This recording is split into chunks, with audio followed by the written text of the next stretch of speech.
In 479 BC, a Greek army surrounded a fortified camp on the plains of Boeotia.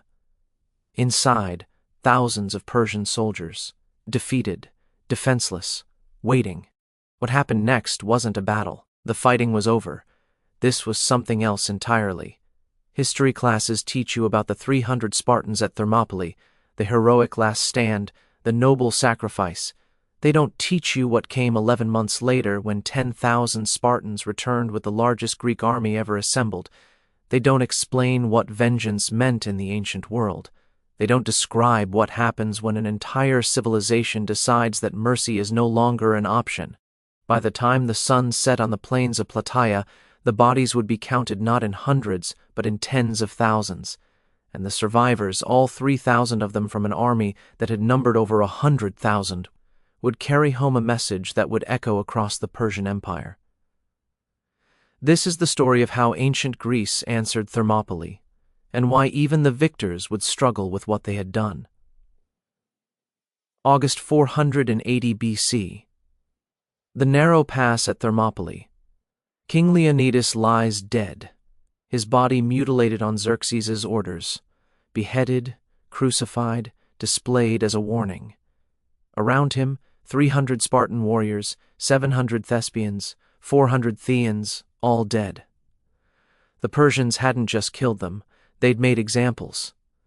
Xerxes orders the Greek corpses stripped, left to rot in the summer heat. For 3 days his army marches past the decomposing bodies. A lesson, a demonstration. This is what happens when you resist the King of Kings. But Thermopylae was never meant to be a victory. It was a transaction. Lives traded for time. And as Persian forces sweep south into Greece, the question becomes, what will that time purchase? September 480 BC. Mardonius, Xerxes' most trusted general, leads the Persian army through central Greece. City by city, the advance continues. Thespi burned to the ground. Every building, every temple, the population fled, but their homes are turned to ash and rubble. Plataea, the same treatment. Systematic destruction, not just conquest. Erasia, then Athens. The Persians enter an evacuated city. The civilian population fled weeks earlier to Salamis and the Peloponnese. What remains are empty streets, abandoned homes, and the temples on the Acropolis. The Persians torch everything. The Parthenon, ancient even then, burns. The temple of Athenopolis, housing sacred relics dating back centuries, is destroyed. The fires burn for days. When they finally die, Athens exists only as a scorched memory on a hilltop. This wasn't just warfare. This was systematic cultural destruction. The Persians were erasing Greece from the earth, but then Salamis in the narrow straits between the mainland and the island. The Greek navy springs its trap. The Persian fleet, massive and confident, finds itself unable to maneuver in confined waters. Greek triumphs ram, board, and sink ship after ship. By sunset, Persian naval supremacy is shattered. Xerxes watches from a golden throne on the shore as his invasion plans dissolve in fire and cedar. Within days, he makes his decision. Retreat to Persia with half the army. Let Mardonius finish this with the remainder. The message is clear. This war should already be over. Finish it. 480 to 479 BC. The winter months, Mardonius pulls his army back to Thessalon and Macedonia. Northern Greece already under Persian control. His force still numbers over 100,000. Persian infantry, cavalry, and crucially Greek allies, Thebes, Thessaly, Macedonia, cities and regions that have chosen to submit rather than resist. In Sparta, the winter passes differently. Pausanias, nephew of the dead Leonidas, is named regent. He's young, untested in major command, but carrying the weight of his uncle's death. Around him, the Spartan assembly debates. Some argue for caution, others for immediate action. But there's a third option, never spoken aloud in the assembly halls, yet present in every discussion. What kind of victory are we preparing for? Because by spring, it's clear that this war has become something more than survival. The Greeks have held. They've won at Salamis. Now they have a choice about what comes next. Spring 479 BC. Mardonius tries diplomacy first. He sends Alexander I of Macedon, a Greek technically, though one who submitted to Persian authority, to Athens with an offer. The terms are generous, almost too generous. Complete reconstruction of Athens. Persian goal to rebuild every temple, every home, territorial expansion, additional land, favorable trade status, autonomy within the Persian Empire. Self-governance. As long as Athens acknowledges Persian supremacy, all they have to do is abandon the Greek alliance. The Athenian assembly gathers in their temporary refuge on Salamis. They're living in tents and requisitioned homes. Their city a ruin across the water. Everything they owned is ash. The Persian offer would solve every immediate problem they face. They refuse.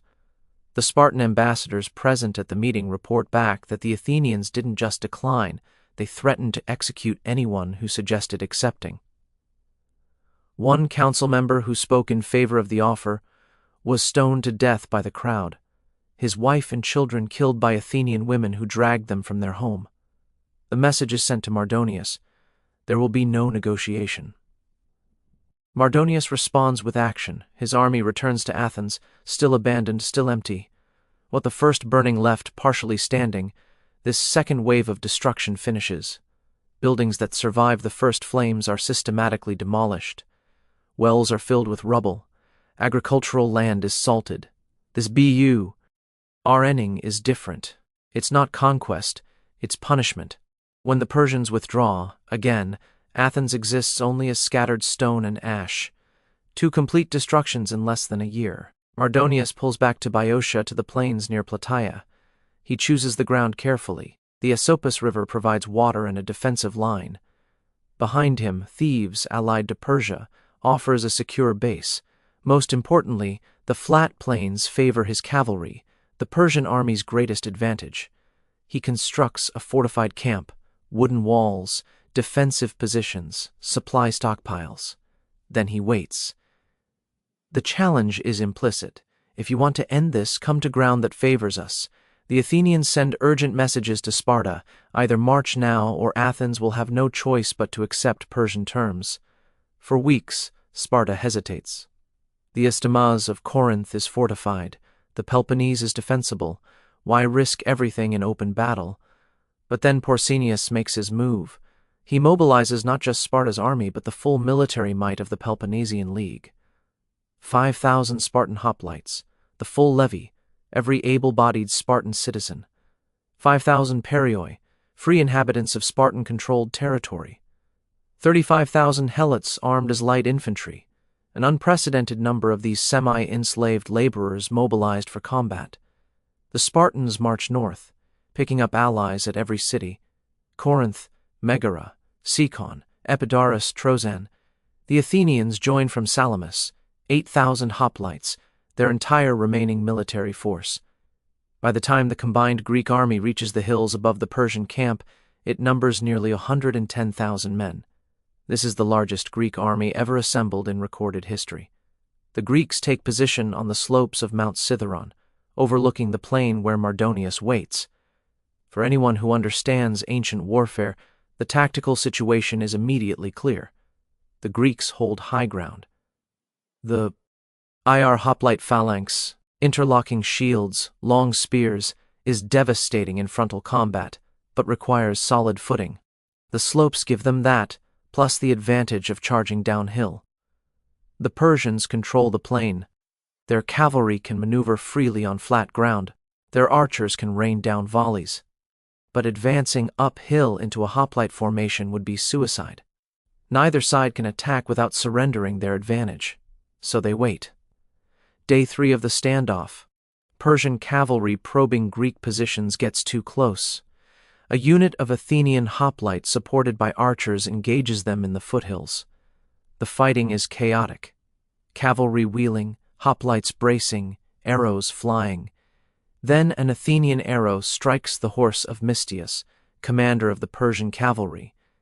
The animal collapses. Mestius, in ornate golden armor, tries to fight on foot. The Athenians swarm him. Persian cavalry attempts a rescue, but the Athenians have already dragged Mestius into their formation. They strip his armor piece by piece, stabbing him repeatedly through the gaps until he stops moving. When the Persian cavalry finally retreats, the Athenians have a trophy, the golden armor of Mardonius's cavalry commander and his body. They parade Mestius's corpse through the Greek lines on a cart. Every soldier files past to see it. Morale surges. On the Persian side, the wailing can be heard across the plain. The entire cavalry mourns, heads shaved, horses' mans cut, armor removed in grief. Mestius wasn't just a commander. He was Mardonius's friend, his most trusted officer. The psychological balance shifts. Days pass. Skirmishing continues, but no major engagement. Then Mardonius makes his move. Persian cavalry locate the Gargantian spring, the Greeks' primary water source fed by an underground stream on the slopes. Under cover of darkness, Persian horsemen reach the spring and systematically destroy it. They fill it with dirt, rubble, and corpses, both animals and human. They divert the flow, poison what remains. By morning, 110,000 Greek soldiers have no water. The Greek commanders gather, Pausanias, the Athenian general Aristides, the Corinthian commanders. They face an impossible situation, stay and die of thirst in days, retreat to new water sources, and risk being caught in the open by Persian cavalry attack across unfavorable ground and be slaughtered by arrows and horsemen. Irenaeus orders a complex nighttime maneuver. The center of the Greek line will fall back to a new position near Plataea, where other springs provide water. The left wing, Athenians and allies, will retreat to different high ground. The right wing, Spartans and Tagians, will hold position until the others are clear, then withdraw. This should be a coordinated, controlled repositioning. Instead, it becomes chaos. The allied contingents in the center panic. Nighttime retreats are nearly impossible to control, even in ideal circumstances. Units lose formation. Commanders lose contact with their men. Some groups retreat too far. Others stop in the wrong positions. By dawn, the Greek army is scattered across several miles. Units separated. The unified battle line broken. From his camp, Mardonius watches the dawn reveal Greek positions. What he sees, Greeks in retreat, formation broken, scattered across the plain. What he doesn't see, that the Spartans on the right wing have deliberately maintained formation, that the Athenians have reformed on their new position, that this isn't a rout, it's a badly executed maneuver, it doesn't matter. This is the opportunity he's waited for.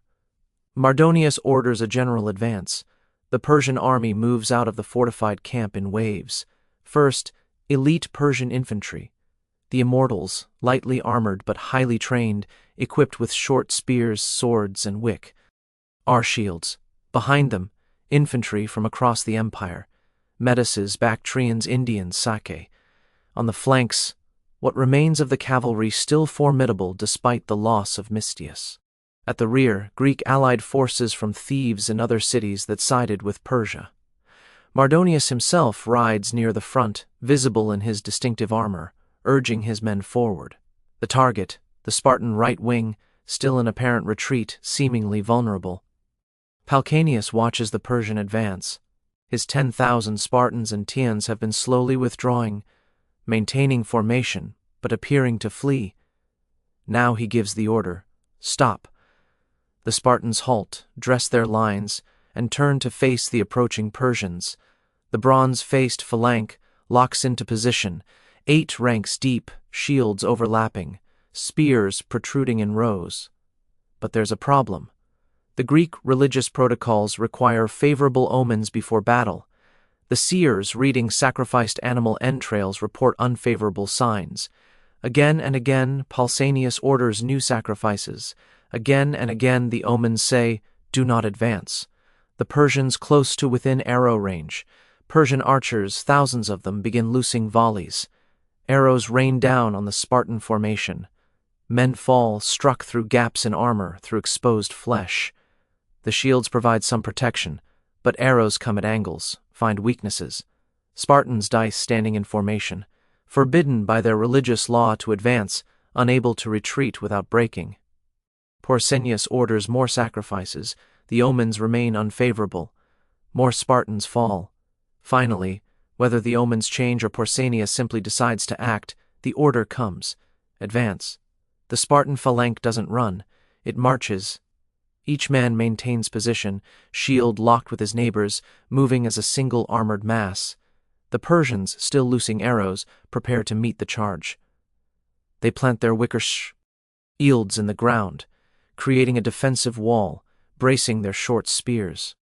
The phalanx hits this line like a bronze wave. The initial impact is devastating. Spartan spears, 8 feet long, designed for stabbing downward, punch through wicker shields, through the lighter Persian armor. The weight of 8 ranks of men pushing forward collapses the Persian front line. But the Persians don't break immediately. What follows is close-quarters combat of a type most Greeks had never experienced. The Persians grab the Spartan spears, trying to break them, pull them aside. They fight with swords and daggers, trying to get inside the spear's reach. Some actually grab the spear points, pulling them bare-handed, their hands shredded, but creating openings for comrades. For a time, minutes that feel like hours, the outcome is uncertain. The Persians are less heavily armed, but they're fighting with desperation, and they outnumber the Spartans. Mardonius fights at the front. Sources describe him mounted on a white horse, surrounded by 1,000 elite Persian guards, the best warriors in the army. The fighting around him is concentrated, vicious. The Persian guards die one by one, pulled down by Spartan spears, but they exact a cost. Spartans fall too. Then, in the chaos, Mardonius goes down. Different sources give different accounts.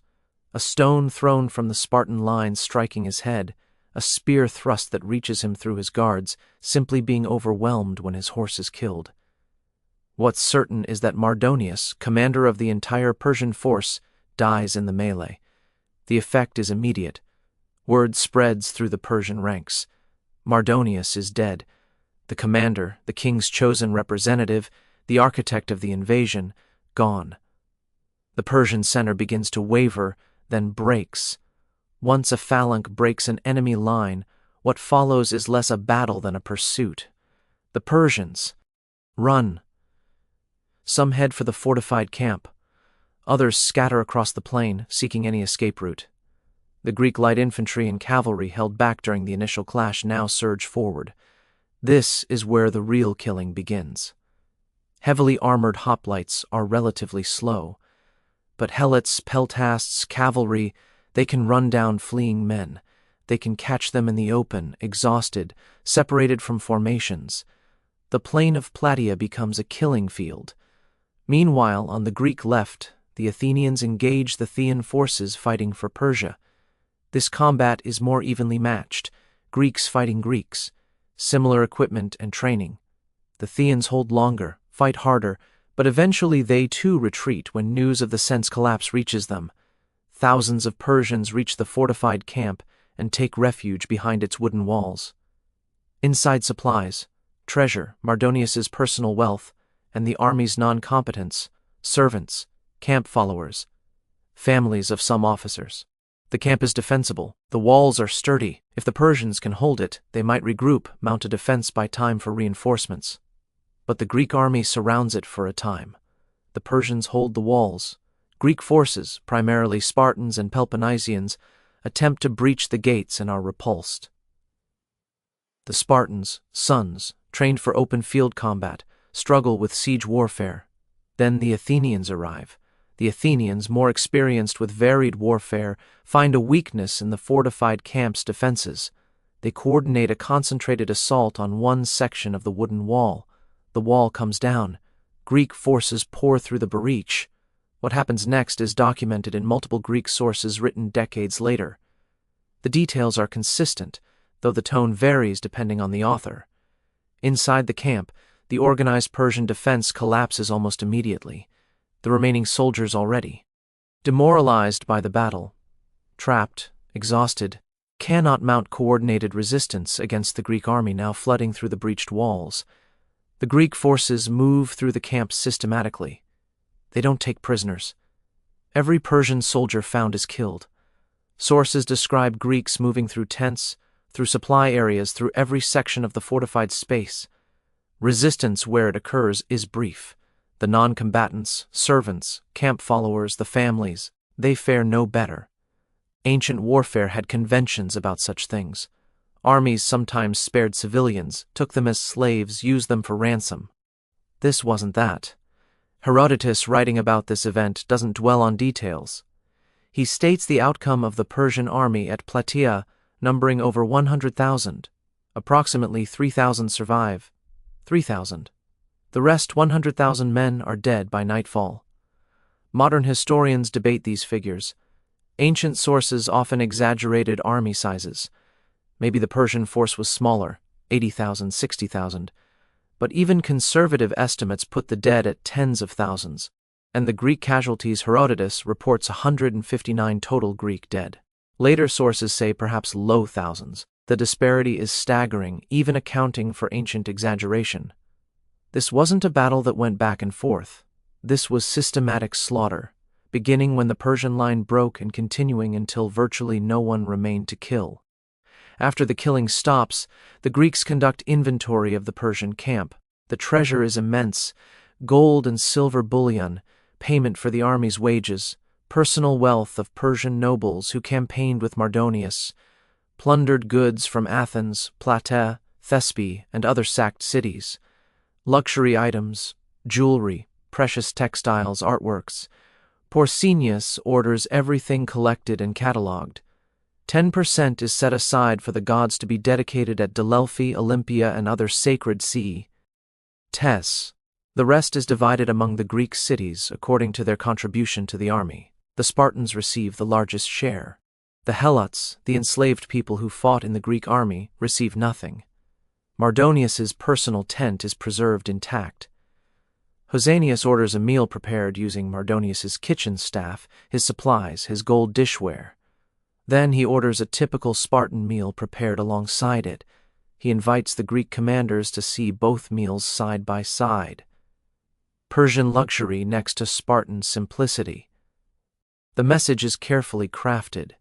Look at what they brought to conquer us with. Look at what we defeated them with. But there's a darker subtext no one speaks aloud. Look at what we did to take this. News of the victory spreads across Greece that same day. Or so legend claims.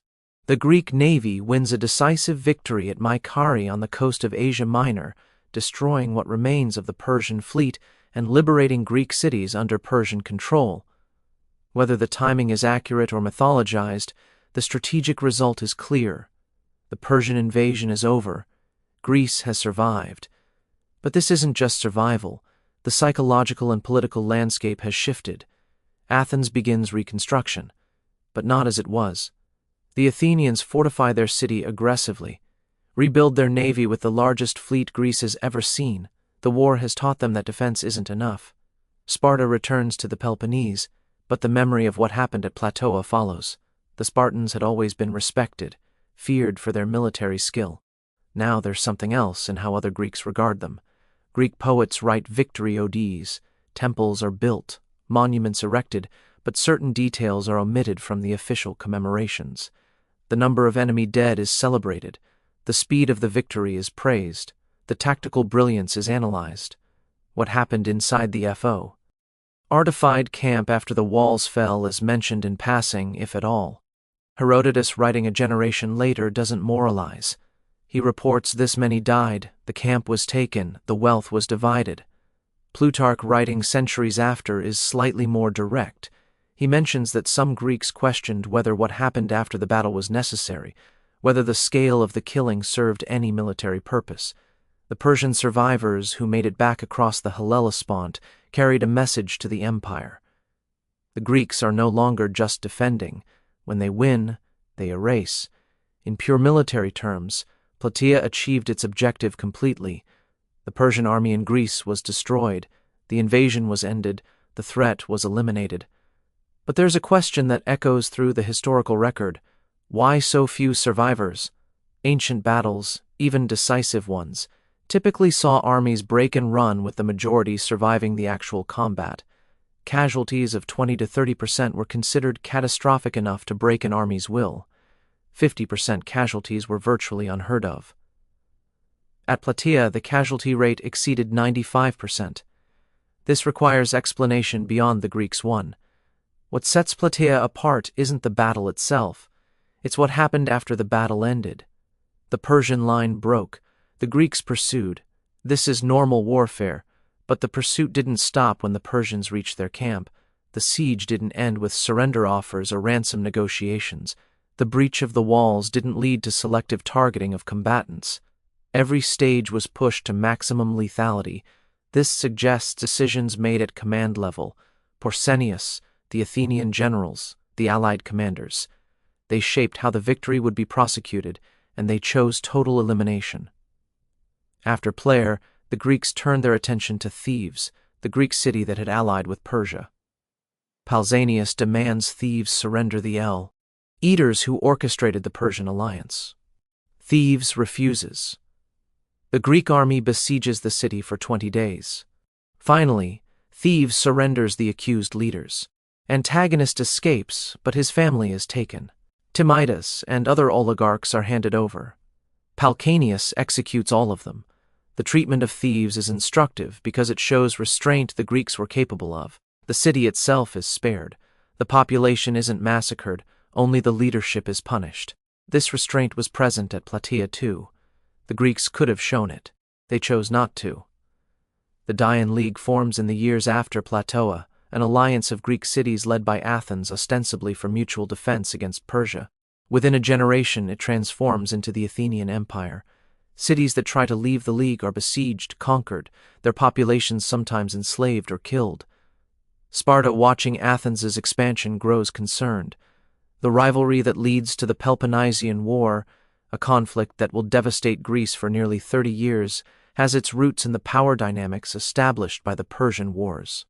The lesson of Plataea echoes through both. Victory isn't just about winning, it's about what you're willing to do with that victory. Modern accounts of Plataea focus on the tactics, the strategy, the heroism. This isn't wrong. Those elements existed, but they also tend to skip from the Greeks won the battle to the Greek. The Greek cities were liberated without dwelling on the intermediate steps, the fortified camp, the breach, the hours that followed. This isn't because ancient sources are unclear. Herodotus provides the numbers. Other sources corroborate. It's because we don't have comfortable categories for what Plataea represents. It's not a battle that went wrong. The Greeks executed their plans successfully. It's not a war crime in the modern sense. Ancient warfare had different conventions. It's something in between, a conscious choice to use victory as a tool of annihilation. When the Greeks erect a victory monument at Plataea, the inscription lists the participating cities, honors the dead, celebrates the victory. It doesn't mention the 100,000 Persians who died. It doesn't need to. Everyone who sees the monument knows. Every Greek city that contributed forces knows what their soldiers did that day. Every Persian who hears the story knows what happened when the walls fell. The monument is both a celebration and a warning. This is what happens when you invade Greece. This is what happens when you burn Athens. This is what happens when you kill 300 Spartans at Thermopylae and think you've won. You haven't won. You've only guaranteed what comes next. The title of this script asks, how 10,000 Spartans avenged the 300. The answer is complicated. They didn't just defeat the Persian army, they erased it. They didn't just win a battle, they eliminated an invasion force so completely that Persia never attempted a major invasion of mainland Greece again. They didn't just avenge them, they made sure that anyone who heard the story would understand the price of killing Spartans is annihilation. But vengeance in the ancient world wasn't clean or simple. It wasn't a Hollywood ending where good triumphs and everyone goes home satisfied. Plataea left questions that even the victors couldn't fully answer. When does defense become elimination? When does necessary force become systematic slaughter? When does vengeance become something that troubles even those who execute it? The Greeks won at Plataea. They secured their freedom, ended the invasion, and created a foundation for what would become one of history's most influential civilizations. But they also did something that day in 479 BC that would echo through their own later histories. They learned what they were capable of. When survival was no longer the only question. Thermopylae is remembered because it's comprehensible. Noble sacrifice, heroic resistance, glory, and defeat. Plataea is harder to remember because it forces us to think about what comes after the heroic sacrifice. It forces us to consider what kind of victory emerges when an entire civilization decides that mercy is no longer an option. And it reminds us that the most troubling moments in history aren't always the defeats. Sometimes they're the victories.